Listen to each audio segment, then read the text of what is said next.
Boa tarde a todos.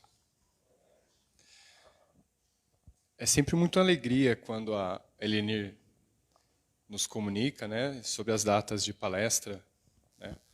Aqui é uma casa que eu me sinto muito à vontade, uma das casas mais tradicionais da cidade, e tenho muitos amigos aqui também, amigos e irmãos, principalmente professores de doutrina.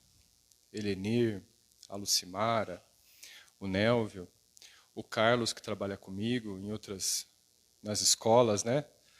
Então, assim, é um ambiente onde eu me sinto muito bem, muito em casa. E um ambiente que eu fico bem à vontade para transmitir os conhecimentos e a palavra do nosso mestre. A tentativa da tradução do Evangelho para os dias de hoje.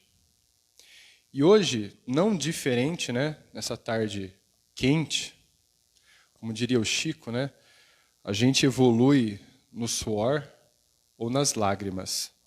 Então aqui, que seja o suor do aprendizado. Então nessa tarde eu trouxe o capítulo 5, Bem-aventurados os aflitos, mas a infelicidade real. Nós confundimos muito a infelicidade. Nós temos um entendimento um pouco errado e uma confusão dos nossos dia a dia sobre a verdadeira infelicidade. Nós achamos que a infelicidade pode ter N nomes, N julgamentos, mas a gente não se detém em um fator, o sentimento. Mas não esse sentimento de angústia, é o sentimento contrário de alegria. Mas a infelicidade, não. Vamos falar sobre a infelicidade, mas vamos falar principalmente da felicidade.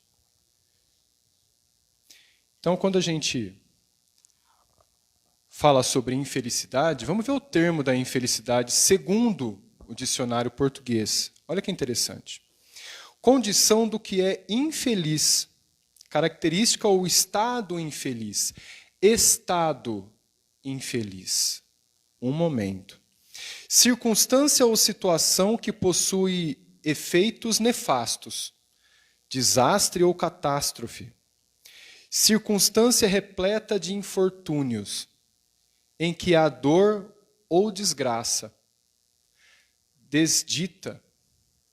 Eu peguei outras definições que diz o seguinte: má sorte. Má sorte? Será que existe má sorte? Ou será que existe sorte? Ou será que existe mérito? Ou simplesmente demérito? Demérito do quê? De alguma expiação? Desta ou de outra vivência? Então a gente tem as imagens aqui, ó, de pessoas em sofrimento, em estado infeliz.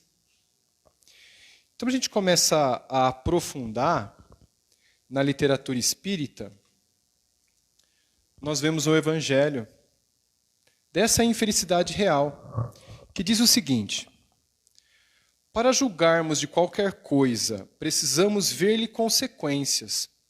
Assim, é para bem apreciarmos o que, em realidade, é ditoso ou inditoso, ou seja, feliz ou infeliz, para nós, os homens.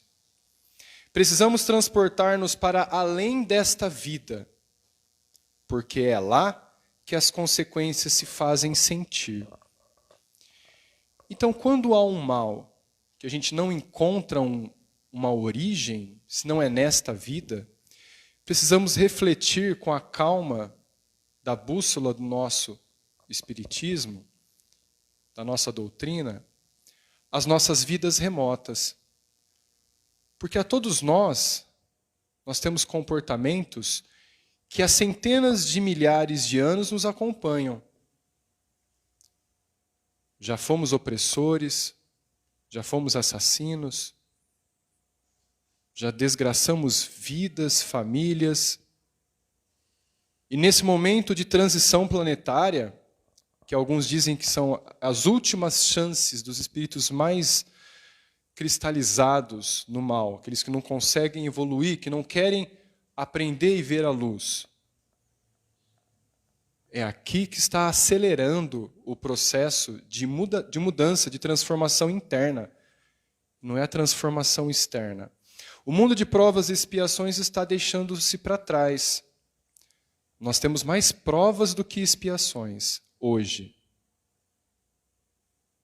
E a pandemia veio para nos ensinar diversos fatores, muitos. Esse aceleramento de aprendizado encontra-se em todos os ambientes, em todos os lares, em todos os trabalhos, onde quer que a gente vá. E não aprende aqueles que realmente querem continuar renitentes. E de muitos sofrerão por não dar ouvidos a esse aprendizado. Esse aprendizado é contínuo. Ele é calmo.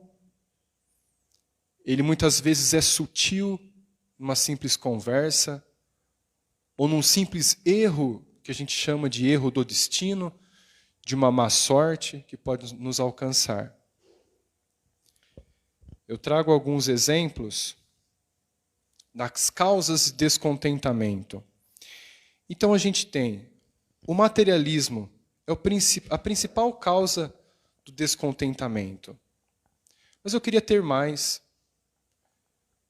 Eu queria ter um carro melhor. Eu queria ter uma caminhonete, eu queria ter uma casa, eu queria ter um apartamento. Mas e as pessoas que não têm nem por onde? A gente encontra-se a felicidade no que o outro tem mais de nós, mais do que nós, ou do que o outro tem na felicidade que expõe nas redes sociais. Essa é uma grande ilusão. As pesquisas mostram que 15 minutos observando as redes sociais ficamos deprimidos, porque observamos vidas maravilhosas, cheias de felicidades e sorrisos, como um vaso bonito por fora, que não se enxerga o que tem dentro da terra. Porque muitos fazem um sorriso, mas quando deitam a cabeça no travesseiro para dormir, sabe de todos os problemas que aflige e que a gente não vê.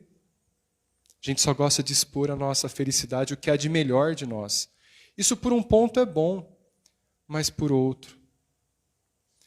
Passamos assim, dos limites vivendo uma vida de ilusões, para muitos, muitos. A ignorância ou falta do conhecimento da pluralidade das vidas. Como pode eu sofrer se nós temos uma vida apenas? Então tem diversas religiões equivocadas, os nossos irmãos em aprendizado. Nos estudos espíritas, nos livros A Caminho da Luz e Evolução em Dois Mundos, nós percebemos que as religiões são processos evolutivos onde as pessoas precisam passar. Então o mundo já foi católico, o mundo já foi ateu, o mundo já foi politeísta, porque todas essas culturas são necessárias para níveis de evoluções diferentes, a cada um ao seu nível.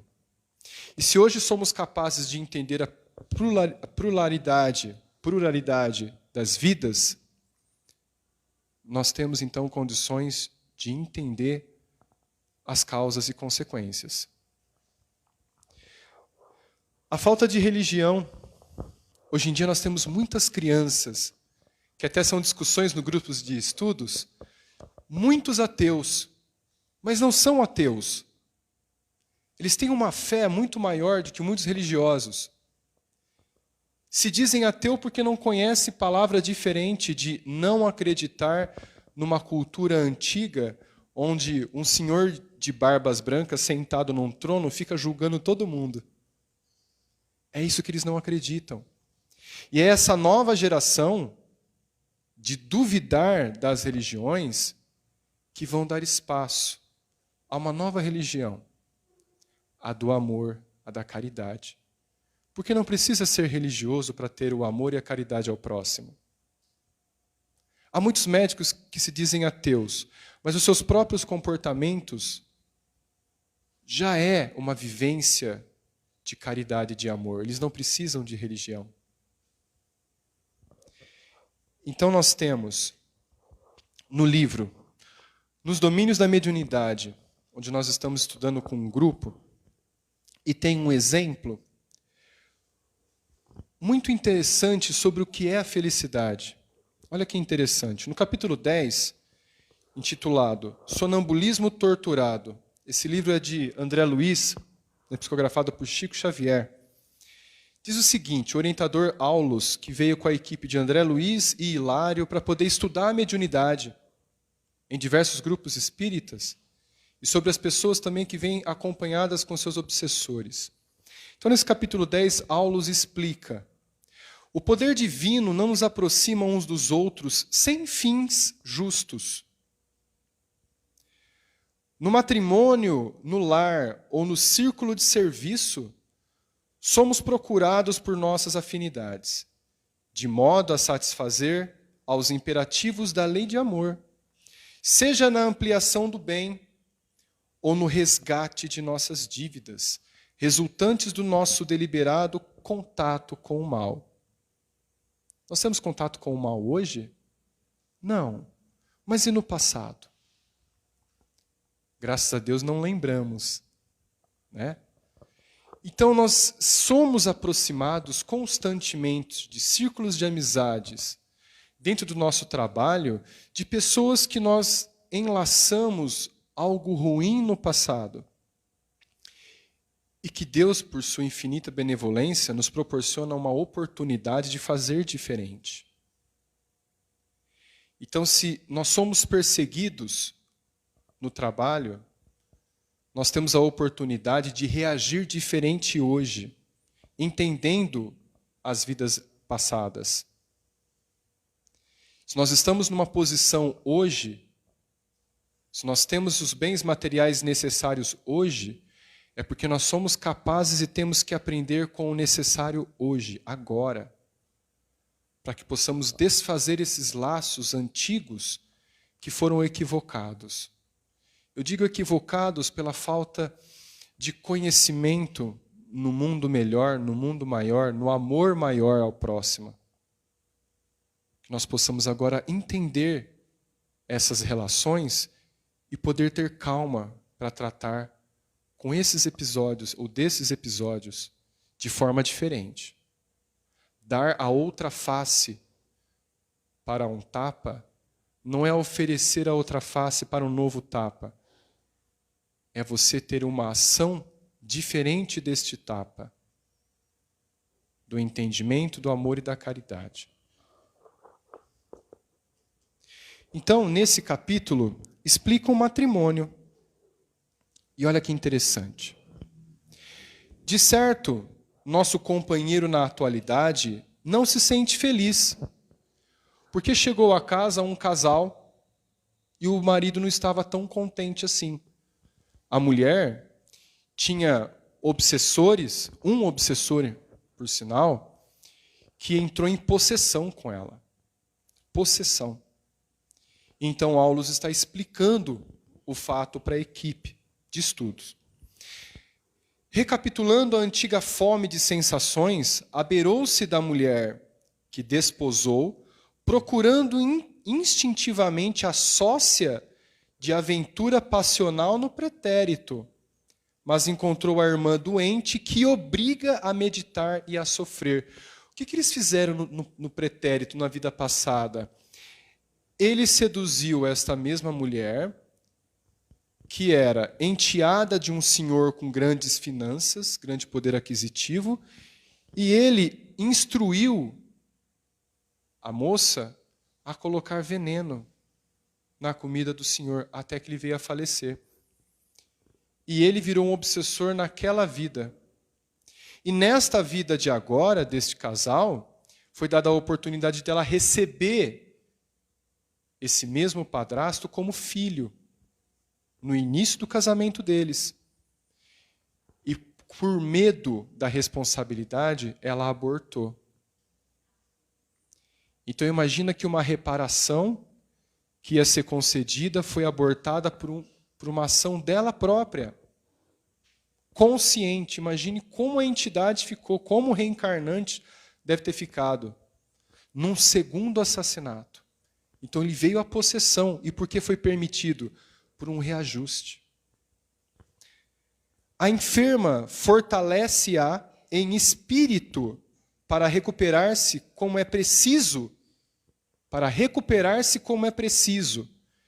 e o esposo adquirirá a paciência e a calma, a fim de ser realmente feliz. Entendendo a sua função, dando o apoio, ele vai ser feliz. E como ninguém avança para adiante com a serenidade possível, sem pagar os tributos que deve à retaguarda, saibamos tolerar e ajudar, edificando com o bem.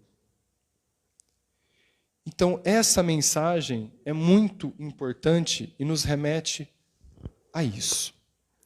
Nós somos totalmente convidados a olhar para dentro, desde os primórdios do homem, quando o homem recebeu o DNA, para começar a pensar sobre si.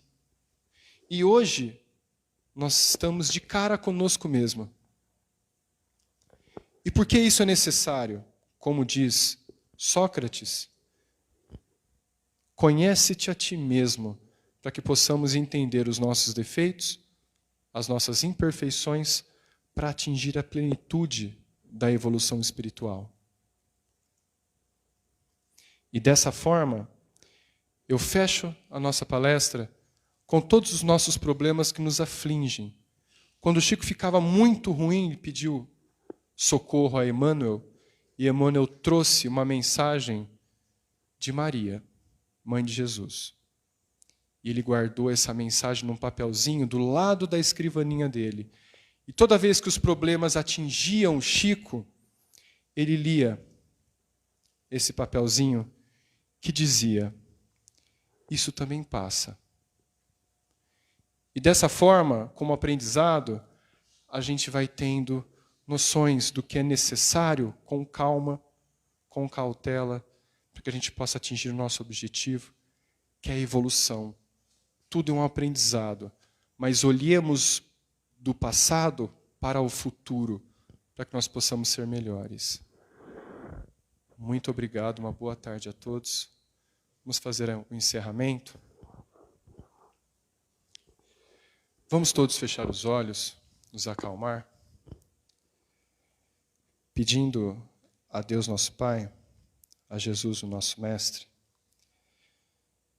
que nos ampare nesta tarde e nos dê energia divina de reconstrução. Que essa energia possa chegar do alto, numa luz brilhante, que atinja nossos corpos, limpando todas as energias deletérias, alinhando todos os chakras e nos dando energia para seguirmos em frente, com cautela, com muita perseverança e com muita esperança. Visando Jesus à frente, nos conduzindo, acolhendo sempre a caridade e o amor ao próximo. Roguemos todos a Ele. Pai nosso, que estais no céu, santificado seja o vosso nome, venha a nós o vosso reino, seja feita a vossa vontade, assim na terra como no céu. Que o pão nosso de cada dia nos traga hoje e sempre. Perdoai as nossas ofensas, à medida que temos consciência de perdoar aquele que nos ofende. E que temos força de pensamento e coração para não cairmos em tentações. E que reagimos contra todas as forças que nos fazem cair no mal. Assim seja. Uma excelente tarde a todos. Vamos ao recado. Muito obrigado.